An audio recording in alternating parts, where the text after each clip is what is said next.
ये हमारा क्वेश्चन है प्रॉफिट एंड लॉस का, और इसमें आया है कि एक tricycle was purchase for 1120 rupees में, यानी ये साइकिल को इतना में खरीदा है और उसने क्या किया, सोल्ड फॉर 1260 रुपीज, यानी इतना रुपए में क्या किया है, बेच दिया है।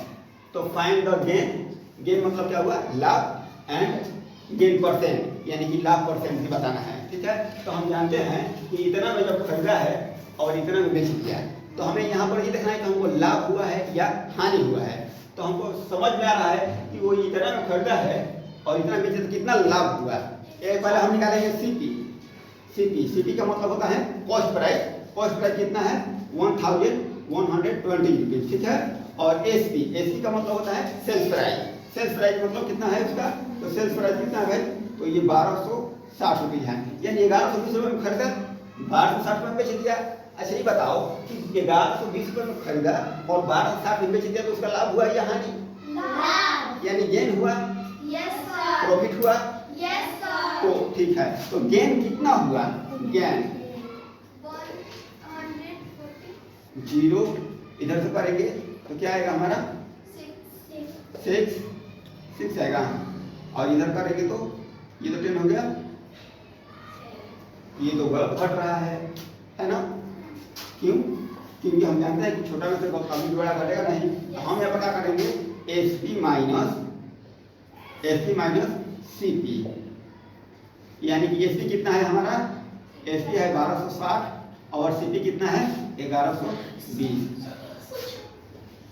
ठीक है, अब इसको घटाएंगे तो क्या आएगा हमारा 1260 में से 1120 को घटाएंगे तो 0 ऊपर से आएगा, 4 ऊपर से आएगा 1, यानी 140 रुपीज क्या हुआ, ये हमारा गेन हुआ।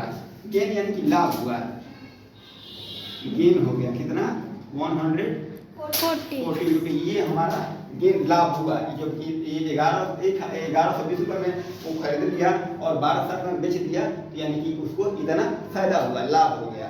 अब क्या कर रहा है, तो हम तो ये निकाल लिया, गेन हो गया हमारा। अब क्या बोल रहा है, गेन परसेंट।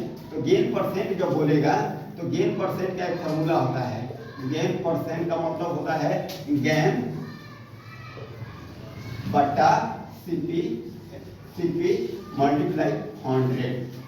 समझ में आया, गेन बटा सीपी मल्टीप्लाई 100, यानी गेन कितना हुआ है, तो गेन हुआ है 140 रुपीज। सीपी कितना है, तो सीपी हमारे पास मौजूद है नहीं, 1120 और मल्टीप्लाई किससे करना है हमको, 100 से, हमेशा 100 से ही मल्टीप्लाई करना है। चलो इसको कट किया जाए, तो ये कट कर दिया। अब क्या करेंगे, ये इसके टेबल में ये है ना, कितने बार में है, 14 दिया है, 14 जा है ना 112, 14 जा 112, यानी कि अब हमारा क्या होगा, ये कट हो जाएगा।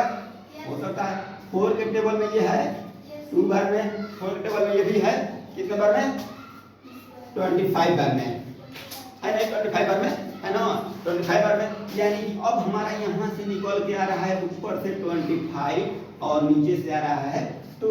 अब जब हम इसको डिवाइड कर देंगे तो कहाँ चलेंगे भाई, यानी 25 को 2 से डिवाइड करेंगे तो हमारा आंसर क्या आएगा, यानी कि 12.5, ये ना 12.5 मल्टीप्लाई 12.5 और फिर 12.5 जोड़ेंगे तो हमारा क्या हो जाएगा 25। हो जाएगा नहीं हो जाएगा,